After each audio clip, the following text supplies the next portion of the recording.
Assalamualaikum warahmatullahi wabarakatuh.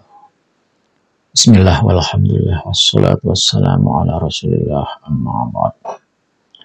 Saudara-saudari sebangsa dan setanah air yang saya hormati dan saya cintai, doa saya kepada saudara-saudara semuanya, semoga selalu dalam keadaan sehat walafiat, bisa menjalankan aktivitas dengan sebaik-baiknya, dan insya Allah akan memperoleh hasil yang sebaik-baiknya. Saudara-saudari sekalian, sering dan bahkan berkali-kali kita mendengar para habib membanggakan asal negaranya, yakni Yaman dan kota Tarim. Katanya Yaman adalah negeri yang berkah, negeri yang makmur, negeri yang kaya. Katanya Tarim adalah kota wali, di mana setiap manusia yang ada di sana jadi wali. Baru lahir pun sudah diangkat jadi wali Allah Subhanahu wa Ta'ala.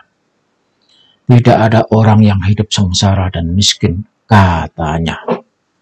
Tetapi saudara-saudari bisa melihat, mendengar, menyaksikan berita yang beredar di dunia kalau Yaman adalah negara miskin, penduduknya akan mengalami nasib penderitaan yang berkepanjangan kalau toh saat ini tidak mendapatkan bantuan dari dunia. Sudah dipastikan kelaparan dan kematian akan menimpa bangsa Yaman.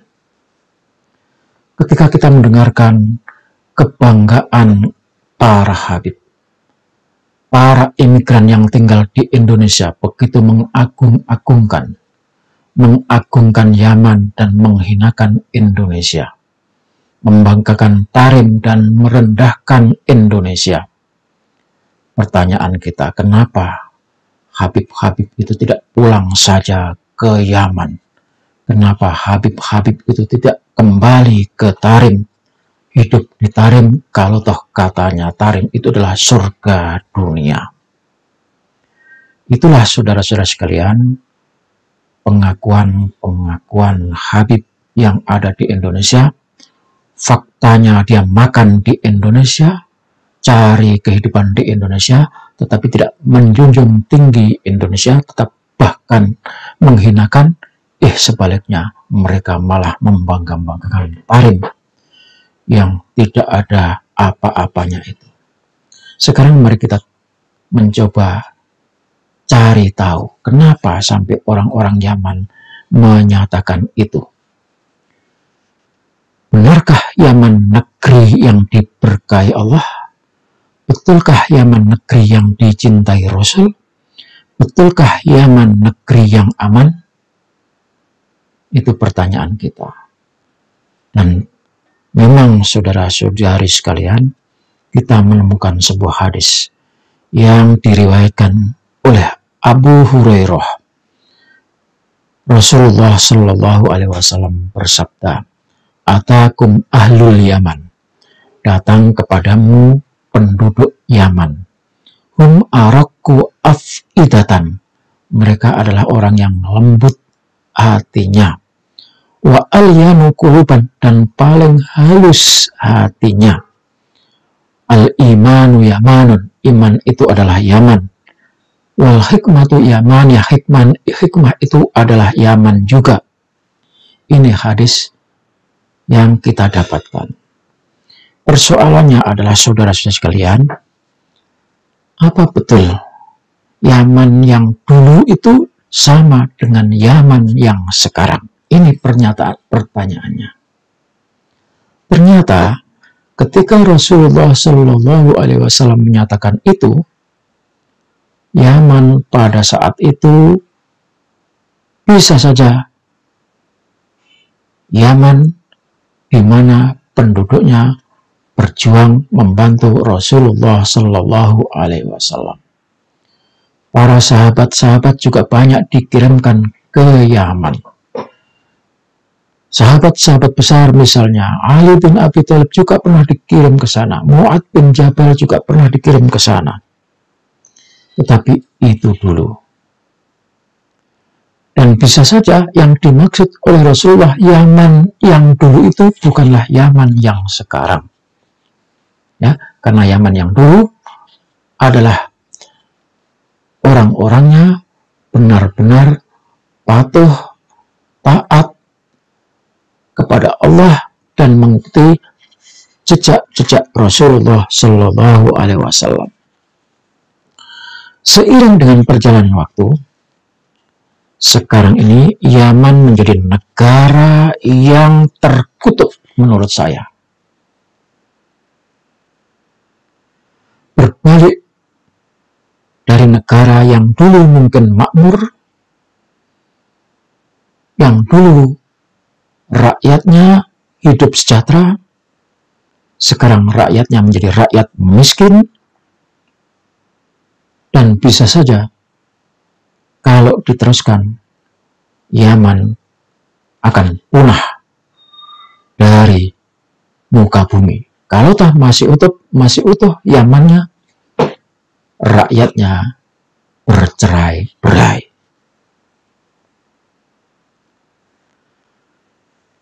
Kenapa bisa begitu? Seperti saya katakan tadi, orang-orang Yaman yang dulu bukanlah orang-orang Yaman yang sekarang. Orang-orang Yaman yang sekarang sudah kufur nikmat, kufur kepada Allah Subhanahu wa Ta'ala. Maka itu Yaman sekarang ini menjadi negara yang terkutuk. Tarim menjadi negara terkutuk, sekalipun ke seluruh dunia Tarim itu adalah kota wali. Dan hal itu tidak mustahil karena Allah Subhanahu wa Ta'ala juga menjanjikan, pernah menyatakan, pernah memperlihatkan kepada kita betapa banyaknya negara-negara yang dulu makmur, tetapi karena penduduknya melakukan kezaliman, maka dihancurkanlah negeri itu. Wa tilkal qura ahlaknahum lamma dhalamu wa ja'alna limahlikihim mau'ida. Firman Allah, surat Al-Kahfi ayat 59. Negeri-negeri itu telah kami binasakan ketika mereka penduduknya berbuat zalim. Dan kami tetapkan pada waktunya mereka akan mengalami kesengsaraan. Itu firman Allah Subhanahu wa Ta'ala. Wa kam ahlakna qablahum min qurnin hum ahsanu asasan wa ri'yan. Betapa banyaknya negara yang kami hancurkan sebelum mereka, padahal mereka lebih bagus perkakas rumah tangganya. Artinya dulu ada negara-negara yang sudah maju, negara-negara yang sudah makmur, tapi karena zalim maka dihancurkan oleh Allah Subhanahu wa Ta'ala. Wa haramun ala qaryatin ahlaknaha annahum la yarji'un. Kalau sudah hancur binasa, maka Allah telah menjanjikan mustahil negeri yang sudah dihancurkan oleh Allah itu akan bisa kembali seperti semula. Saudara-saudara sekalian, itulah adalah peringatan Allah Subhanahu wa Ta'ala buat negara mana saja yang penduduknya melakukan kezaliman, maka akan dihancurkan oleh Allah Subhanahu wa Ta'ala. Kenapa Yaman menjadi negara yang kacau saat ini?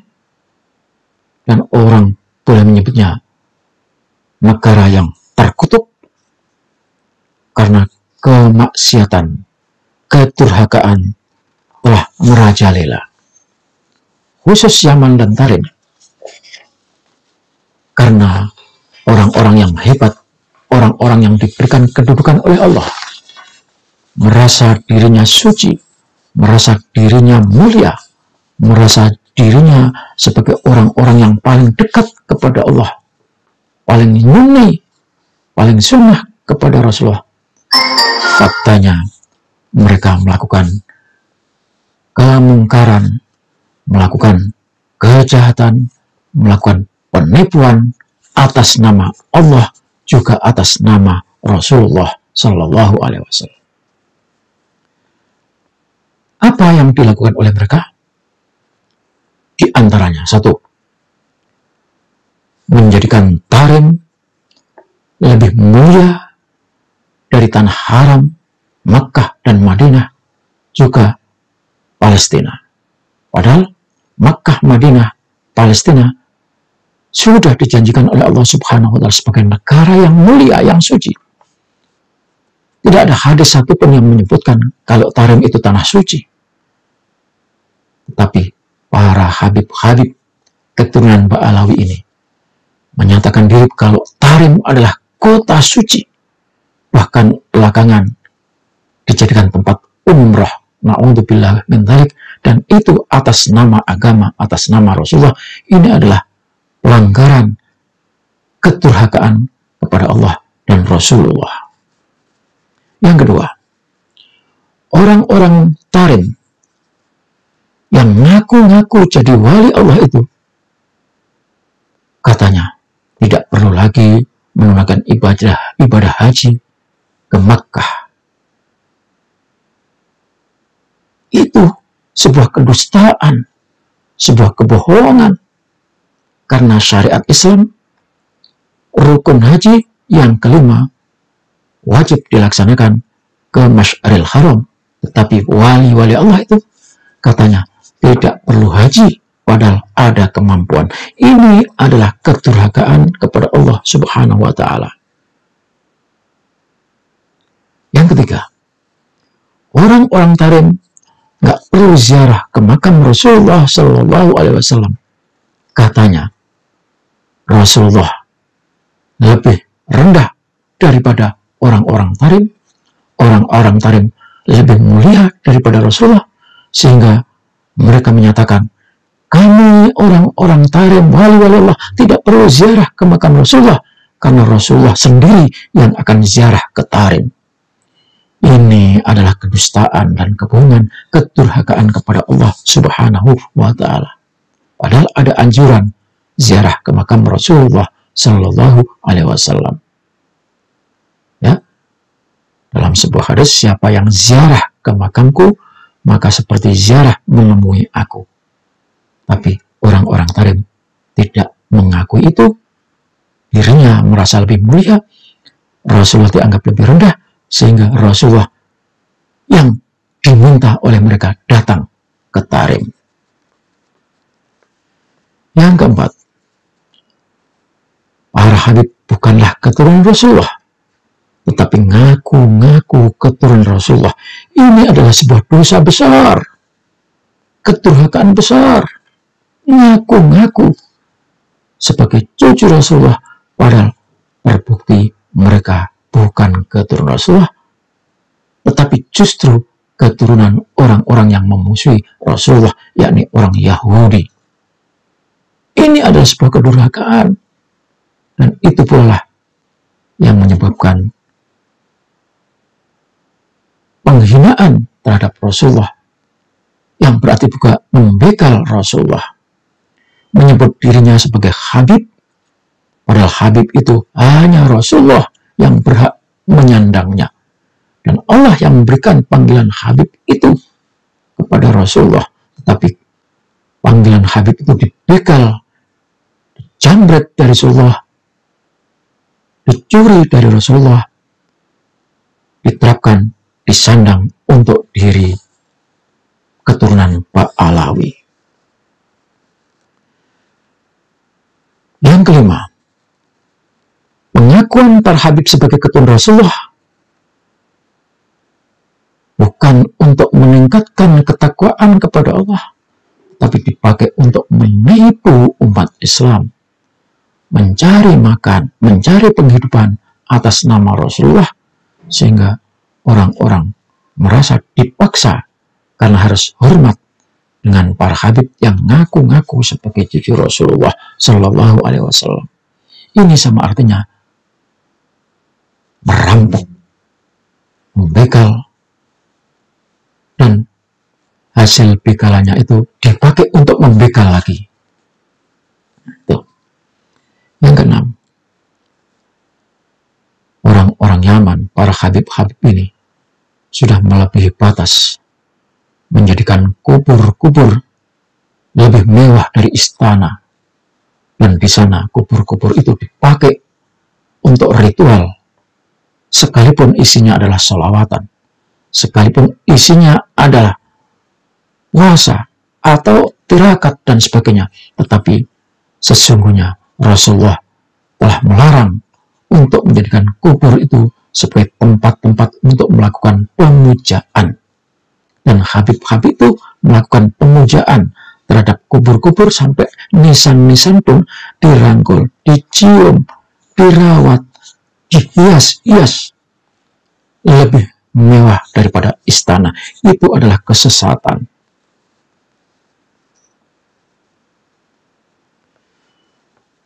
Kemudian datuk-datuknya yang dikubur di sana itu sudah dijadikan sebagai lebih dari Tuhan karena disembah-sembah.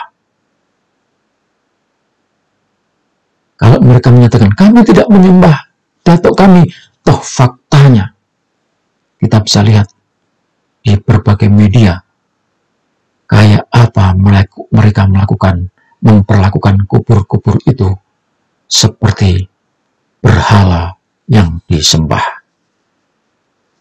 Yang ketujuh, menjual barang-barang dan berbagai jenis atas nama Rasulullah Shallallahu Alaihi Wasallam. Jigong dijual, ya, bekas minum diludahi dijual, pakaian-pakaian yang tidak jelas asal dari mana diaku-aku itu sebagai peninggalan Rasulullah lalu dijual. Inilah kedurhakaan para habib yang dapat kita saksikan. Karena itu, maka Yaman sampai kapanpun akan menjadi negara yang miskin dan terkutuk sampai para habib itu taubat kembali kepada jalan yang lurus, jalan yang dibimbing, yang diajarkan oleh Rasulullah Shallallahu Alaihi Wasallam.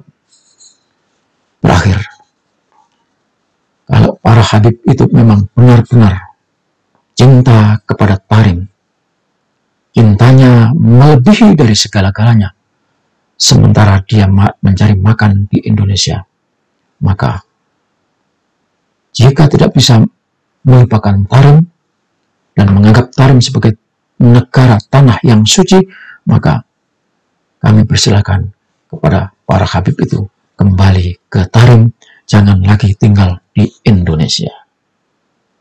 Assalamualaikum warahmatullahi wabarakatuh.